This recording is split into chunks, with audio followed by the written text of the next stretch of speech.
I am a 30-year-old expecting mama who is having her first baby, and these are the 5 tips that I would give to anybody expecting a child.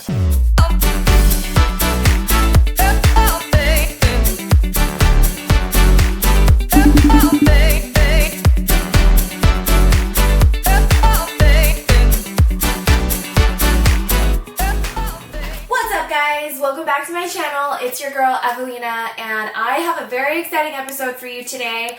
I am going to get ready real fast. I am shooting a little skit this afternoon, but I am going to share with you the 5 tips that I have for a first-time expecting mom in her 30s. So super excited. I am going to start by doing my hair, then I'm going to do my makeup, and then I'll walk you through my 5 tips that I would give to any expecting mamas. I'm going to start off by blow drying my hair. Again, my hair curls best when it's a little bit dry, so I'm using my 7 Magic 6-in-1 hair blow dryer. Oh my gosh, before I forget, I need to put on some, it's a 10, it's a leave-in keratin treatment. Show you guys. Y'all know, if you guys have been subscribing, or you guys have been following me for some time, y'all know that this is one of my faves. It's a holy grail for sure, and it makes my hair feel so soft, and I absolutely love it. So spray this all over, and then I will follow with a Frizz Busters. This is by Fantasia. I got this at Target. It was actually on sale. I don't even know how much it was, like dirt cheap, but it is the best. I put this all over my ends, and it just creates like a super healthy finish. It just makes it look so healthy. Like, I can't even tell you. I'll show you after the difference. One of these days I'll film a video and I'll show you the difference between when I don't put it on and when I do put it on, but that's a story for another time. I think it is dry enough, and then what I'm going to do is I'm going to pop off this attachment real fast. Pro tip, because I learned this the hard way, these things are really hot, so careful. Alright, so I'm just going to go in, like today I really want a super loose curl type vibe, just like a cute little blowout look. So I'll show you guys how I achieve that. Give it a quick brush. I'm using my wet brush. Great for not damaging your hair when it is wet. Hey, the hair is finished. This is the final look for today. Again, super easy. It literally took me like 10-15 minutes.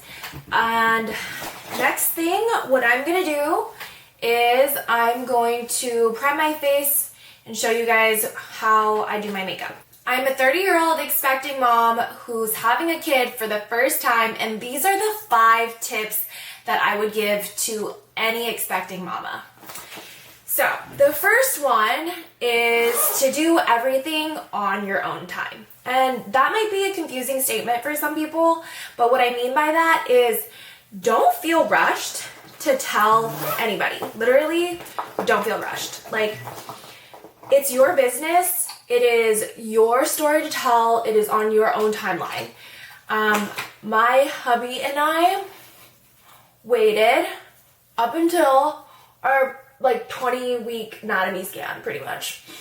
And we did so because we just wanted to make sure that everything was okay, that baby was healthy, and that we were going to be in the safe zone. And I think that is so important. And so many people were like, oh my gosh, like, I wish you told us earlier, this, that. And to be honest, like, no.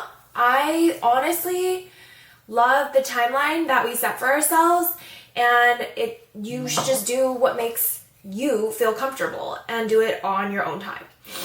Don't let anybody pressure you into telling them anything about your pregnancy.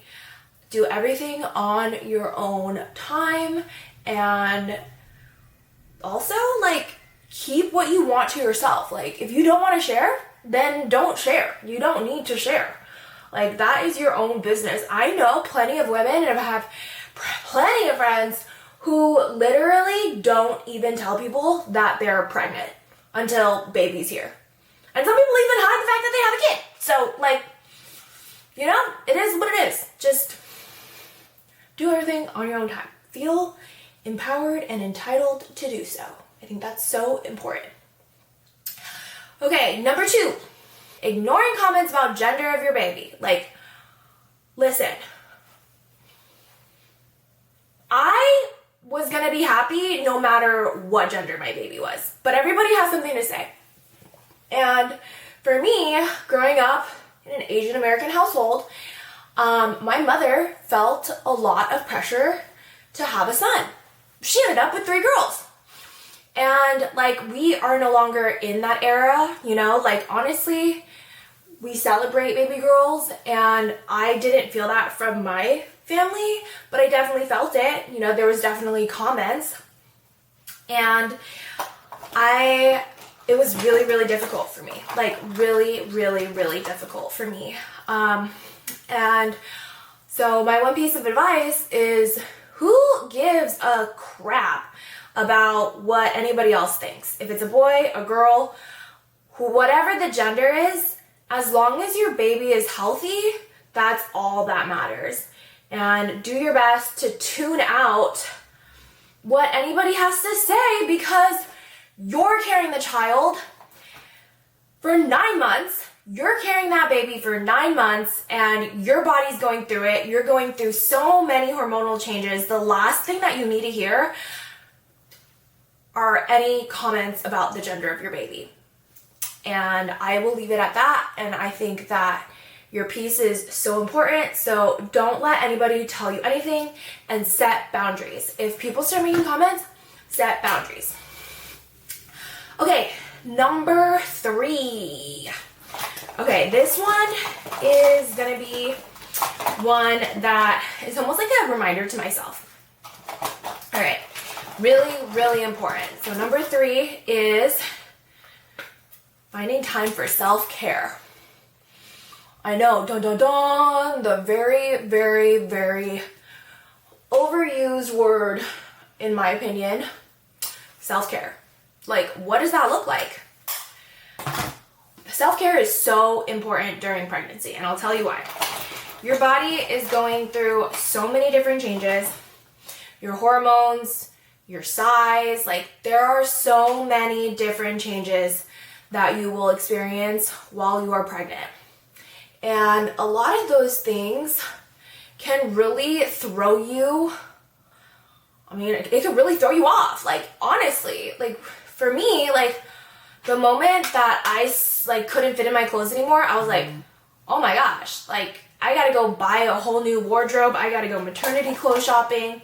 Where do I even start? What do I even do? Etc., etc. And like, it is not easy. So find time to give yourself some grace and like actually take care of yourself. So one of the things that my girlfriend put together for me for my gender reveal was she asked everybody to curate a self-care box, which was super, super thoughtful. My mom got me eye mask. My mom got me a sheet mask. She got me candles, bath bombs, and like all these things that contribute to just self-care that I probably would have neglected in the event that I didn't have the reminder. So this is your reminder to make time for self-care. And that could be like having an extra date night a week, or like finding a good Netflix series or 7 of them to watch throughout your pregnancy with your man. Like, it's so important, and it goes by really fast. So don't forget to celebrate that time and your last moments as a individual or as a woman without a child right now. Like, that is a huge thing. Like, the moment that she comes or the moment that he comes, like, best believe, like, shit is gonna change. Things are gonna be different. And just take some time to slow down and celebrate who you are in this moment. And I think that that's really, really key and important. Okay? All right. Next thing. Find a good pregnancy book and read it. So as a first-time mom, I don't know I don't know shit about shit, okay? I don't know anything about anything. And my girlfriend, Tiffany, bought me this pregnancy book. What to Expect When You're Expecting. This one's by Heidi Markoff. Okay? This one's so good. As you can see, I've been reading. I've got a bookmark in it. But buy one. Buy one, read it, because it'll help you prepare for all the changes every step of the way and almost give you that reassurance like, oh yeah, I feel these symptoms at week 25 and that is normal per this book, and it helps. It just helps normalize it and helps you stay sane.